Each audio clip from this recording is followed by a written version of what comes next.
According to National Electrical Code Section 517.13b2, non-metallic surface raceways are prohibited in patient care areas of healthcare facilities.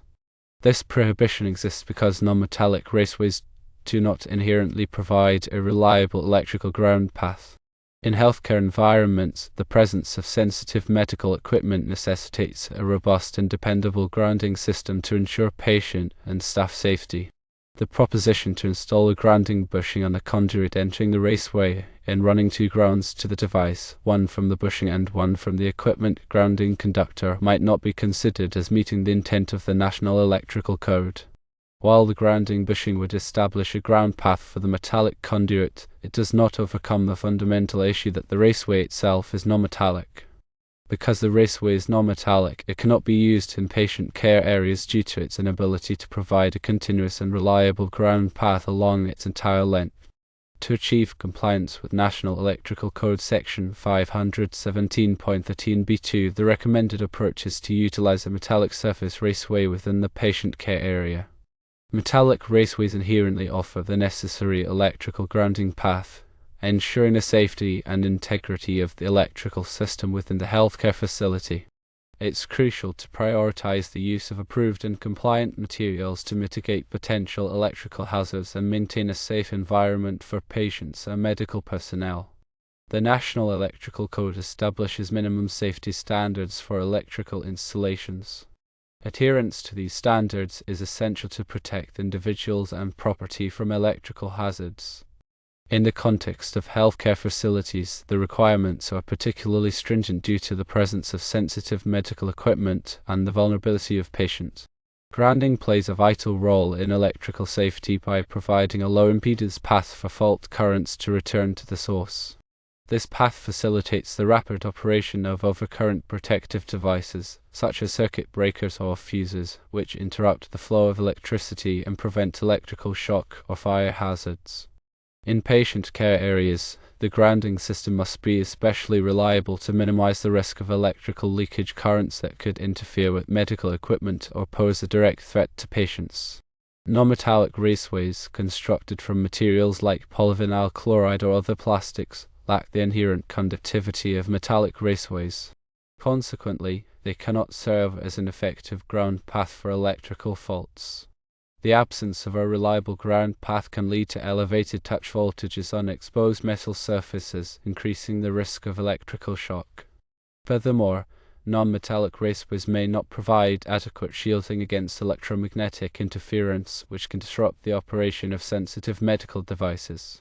The installation of a grounding bushing on the conduit entering a non-metallic raceway creates a localized ground point at the connection. However, this does not address the lack of grounding continuity along the entire length of the raceway. If a fault occurs downstream from the grounding bushing, the current may not have a clear path back to the source, potentially leading to hazardous voltage buildup. Running two grounds to the device, one from the bushing and one from the equipment grounding conductor, may improve the grounding at the device location.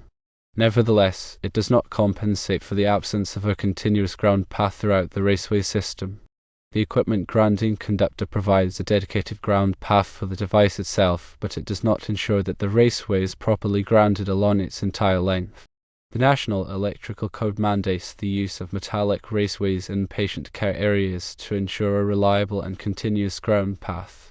Metallic raceways, such as steel or aluminum conduit, inherently provide a low impedance path for fault currents.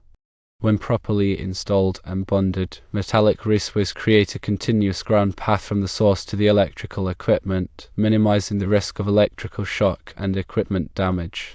To comply with the National Electrical Code requirements for patient care areas, it is imperative to use metallic surface raceways. These raceways must be properly installed and bonded to ensure a continuous and reliable ground path. All metal components of the raceway system, including couplings, connectors, and enclosures, must be securely connected to maintain electrical continuity. The equipment grounding conductor must be properly sized and connected to the raceway system to provide a dedicated ground path for electrical equipment. Regular inspection and testing of the grounding system are essential to verify its effectiveness and ensure ongoing compliance with the National Electrical Code. Grounding impedance testing can be performed to measure the resistance of the ground path and identify any potential weaknesses or breaks in the system.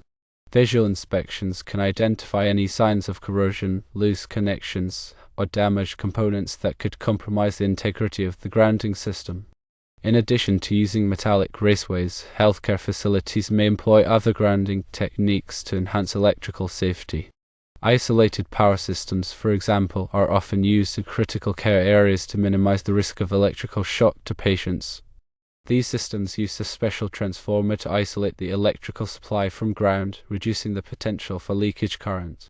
Ground fault circuit interrupters, or GFCIs, are another important safety device that can be used in patient care areas. GFCIs detect small imbalances in current flow and quickly interrupt the circuit, preventing electrical shock.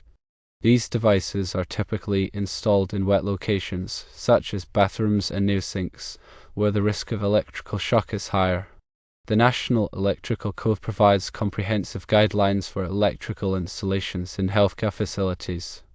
It is essential for electrical contractors and facility managers to be thoroughly familiar with these requirements and to ensure that all electrical work is performed in accordance with the code.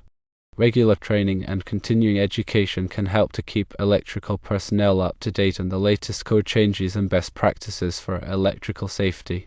In summary, non-metallic surface raceways are not permitted in patient care areas due to their lack of a reliable ground path. The proposed solution of using a grounding bushing and running two grounds to the device does not meet the intent of the National Electrical Code. The recommended approach is to use metallic surface raceways to ensure a continuous and reliable ground path, thereby enhancing electrical safety in the healthcare facility. Adherence to the National Electrical Code requirements and regular inspection and testing of the grounding system are crucial for maintaining a safe environment for patients and medical personnel. Remember that electrical codes and standards are constantly evolving. Consult the most recent edition of the National Electrical Code and any applicable local codes or regulations for the most accurate and up-to-date information. Always consult with a qualified electrical engineer or inspector if you have any questions or concerns about electrical installations in healthcare facilities. Their expertise can help ensure that your electrical system is safe, compliant, and reliable. The complexity of electrical systems in healthcare facilities requires a comprehensive understanding of grounding and bonding principles. Grounding refers to connecting electrical equipment to the earth, while bonding involves connecting various metal parts to create a continuous electrical path. Both grounding and bonding are essential for minimizing the risk of electrical shock and ensuring the proper operation of overcurrent protective devices. In addition to metallic raceways, other metal components in the electrical system, such as junction boxes, enclosures, and equipment frames, must be properly bonded to the grounding system. Bonding jumpers are used to connect these components and ensure electrical continuity. The size of the bonding jumpers must be appropriate for the size of the conductors in the circuit. The National Electrical Code provides tables and guidelines for determining the proper size of bonding jumpers. In patient care areas, it is particularly important to minimize the impedance of the grounding path. Impedance is the opposition to the flow of alternating current. A high impedance grounding path can impede the flow of fault current, delaying the operation of overcurrent protective devices and increasing the risk of electrical shock. To minimize impedance, grounding conductors should be as short and straight as possible. Avoid sharp bends or loops in grounding conductors, as these can increase impedance. Also, ensure that all connections are clean and tight to minimize resistance. Regular testing of the grounding system is essential to verify its effectiveness. Ground impedance testers can be used to measure the impedance of the grounding path. The test results should be compared to the manufacturer's specifications and the requirements of the National Electrical Code. If the impedance is too high, investigate the grounding system to identify and correct any problems. Healthcare facilities often use isolated power systems in critical care areas to minimize the risk of electrical shock. These systems use a special transformer to isolate the electrical supply from ground. In an isolated power system, there is no direct connection between the electrical circuit and ground. This reduces the potential for leakage currents and minimizes the risk of electrical shock to patients. Isolated power systems typically include a line isolation monitor, or LIM, which continuously monitors the impedance between the isolated circuit and ground. If the impedance drops below a certain level, the LIM will sound an alarm indicating a potential fault.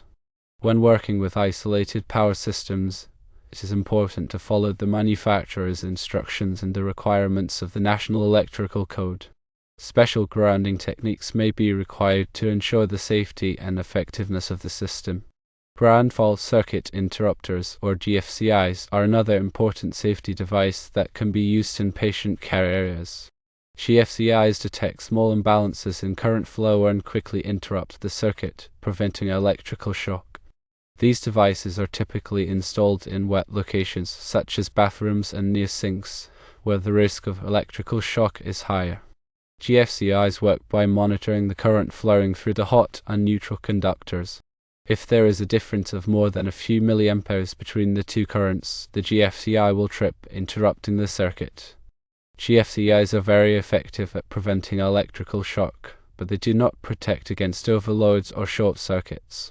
Overcurrent protective devices, such as circuit breakers and fuses, are still required to protect against these types of faults. The National Electrical Code provides detailed requirements for the installation and use of GFCIs in healthcare facilities. It is important to follow these requirements to ensure the safety of patients and staff. Electrical safety in healthcare facilities is a complex and multifaceted issue. It requires a comprehensive understanding of grounding and bonding principles, isolated power systems, GFCIs, and the National Electrical Code. Regular training and continuing education are essential for electrical personnel to stay up to date on the latest code changes and best practices for electrical safety. By following these guidelines, healthcare facilities can minimize the risk of electrical hazards and provide a safe environment for patients and medical personnel. Always consult with a qualified electrical engineer or inspector if you have any questions or concerns about electrical installations in healthcare facilities. Their expertise can help ensure that your electrical system is safe, compliant, and reliable. The National Fire Protection Association, or NFPA, develops and publishes the National Electrical Code, or NEC, which is the most widely adopted electrical code in the United States. The NEC is updated every 3 years to reflect changes in technology and best practices for electrical safety. It is essential for electrical contractors and facility managers to be familiar with the latest edition of the NEC and to ensure that all electrical work is performed in accordance with the code. The NEC covers a wide range of topics related to electrical safety, including grounding and bonding, wiring methods, overcurrent protection, and equipment installation. It also includes specific requirements for healthcare facilities, which are addressed in Article 517. Article 517 covers the electrical requirements for a variety of healthcare facilities, including hospitals, nursing homes, clinics, and medical offices. It addresses specific issues related to patient safety, such as the use of isolated power systems, GFCIs, and equipotential grounding. Equipotential grounding is a technique used to minimize voltage differences between conductive surfaces in patient care areas. It involves bonding all exposed metal surfaces, such as bed frames, plumbing fixtures, and electrical equipment, to a common grounding point. This helps to prevent electrical shock by ensuring that all surfaces are at the same electrical potential. The NEC requires equipotential grounding in certain patient care areas, such as critical care areas and operating rooms. The specific requirements vary depending on the type of healthcare facility and the type of patient care area. In addition to the NEC, other standards and guidelines may apply to electrical installations in healthcare facilities. For example, the Joint Commission, which accredits healthcare organizations, has specific requirements for electrical safety. Healthcare facilities should also follow the recommendations of organizations such as the Association for the Advancement of Medical Instrumentation, or AMI, which develops standards for medical equipment. Electrical safety in healthcare facilities is a shared responsibility. Everyone involved in the design, installation, and maintenance of electrical systems must be committed to following the code and best practices for electrical safety. Regular training and continuing education are essential for all electrical personnel. By working together, healthcare facilities can create a safe environment for patients and medical personnel. The use of metallic raceways in patient care areas is not merely a suggestion, it's a mandatory requirement designed to safeguard vulnerable individuals. The integrity of the grounding system directly correlates with the safety of electrical equipment and the overall environment. Substituting non-metallic alternatives compromises this fundamental safety principle and introduces unacceptable risks. The National Electrical Code isn't just a set of guidelines, it's a legal standard that outlines the minimum safety requirements for electrical installations. Compliance with the NEC is not optional, it's a legal obligation. Ignoring these regulations can have serious consequences, including fines, legal liabilities, and, most importantly, potential harm to patients and staff. Remember, electrical safety is not a place to cut corners. The lives and well-being of individuals in healthcare facilities depend on the proper design, installation, and maintenance of electrical systems. Choose safety, choose compliance, and choose to protect those who rely on you.